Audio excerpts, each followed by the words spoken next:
이 사모님이 참 순진해. 착하고. 부자인데 착하다니까. 부자인데 착해가 아니라 부자니까 착한 거지. 뭔 소린지 알아?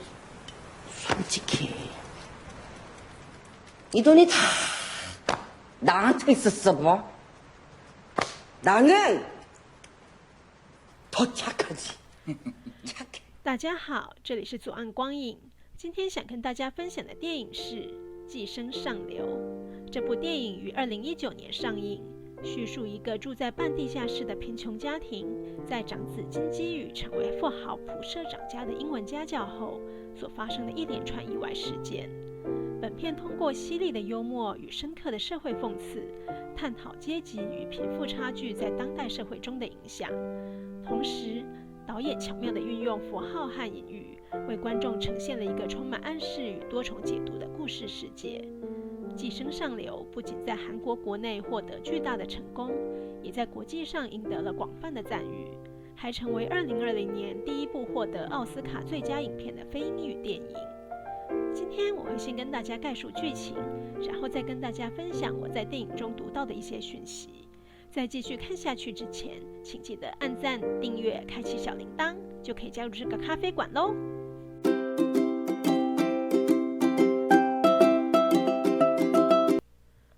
电影一开头，我们看到一幅奇异的景象：一户人家在室内晾着袜子，窗外看出去就是街道的路面。镜头沿墙而下，原来这是一个半地下室的空间。这个家的长子金基宇正在用手机搜寻楼上邻居的免费无线网路，没想到邻居已经将网路锁了密码。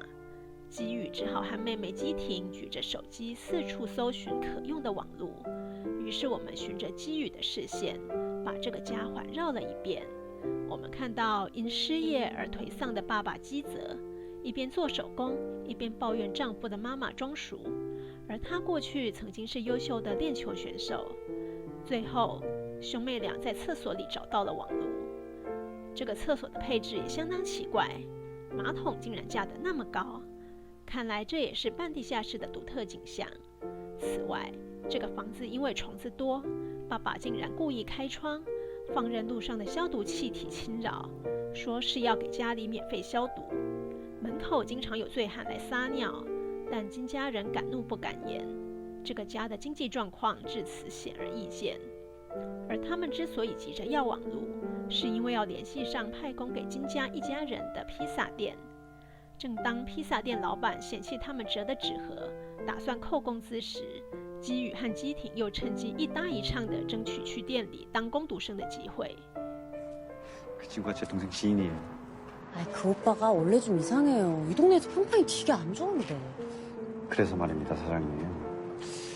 페널티 10% 좋습니다. 그 대신에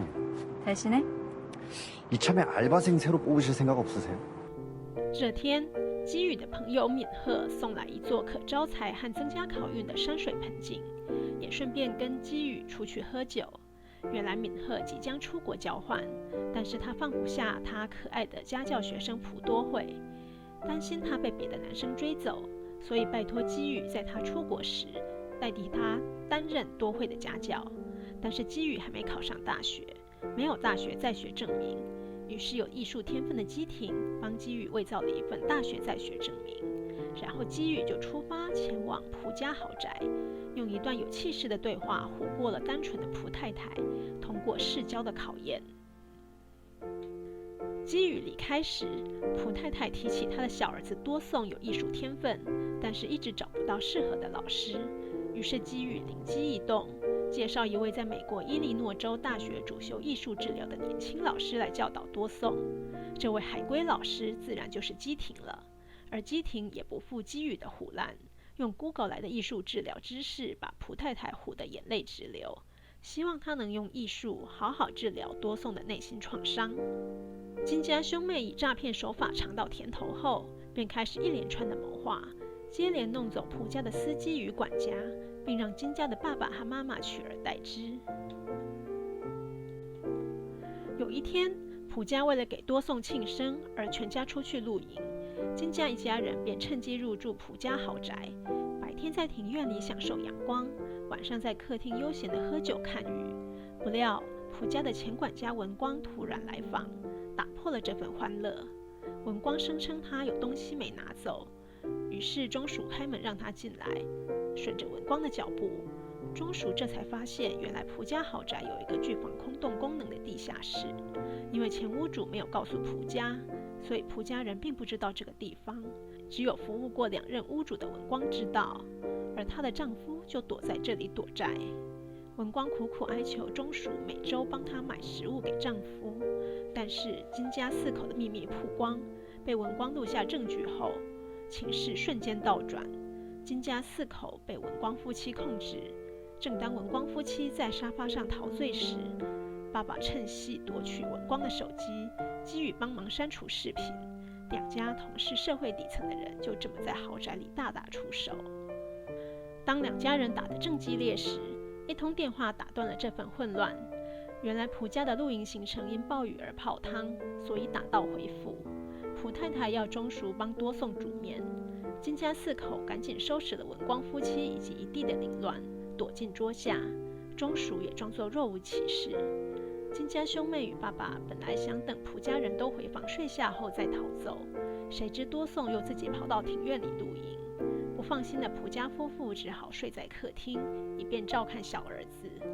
蒲社长躺在沙发上，突然觉得闻到金司机身上的气味，还说金司机的言行有好几次都差点越界了，还好最后都没有，但是味道还是越界了。躲在桌下的基泽倍感羞辱，忍不住闻了闻自己的衣服。基泽、基宇与基挺趁着蒲家夫妇睡死后，在大雨中逃出豪宅，一路往下。基宇回首来时路，他已经尝过上流社会的滋味，又怎会甘心回去那半地下室的家呢？回到他们的小区，暴雨成灾，他们的家已经成了池塘。隔天，蒲太太决定为多颂补办一场快闪生日派对，把金家3口人都找来参加。正在体育馆避难的金家3口，只能赶紧在救灾衣物中挑选适合的服装赴约。基泽跟前跟后的协助蒲太太购物。然而回程时，蒲太太在车上下意识地掩住鼻子，再次刺痛了基泽的自尊。基宇为了永除后患，拿起敏赫送她的山水盆景往地下室去，谁知却被挣脱束缚的文光丈夫反杀，用盆景砸晕了基宇，然后在厨房里抄起一把刀，走向庭院，直接捅向了基挺。多颂当场休克，救女心切的中暑拿起烤肉串捅死文光丈夫。尽管庭院里还有2个人受伤，蒲社长却一心只想把儿子送医院，催促金司机把车钥匙给他。基则把钥匙丢给蒲社长，钥匙却被文光丈夫的身体压住。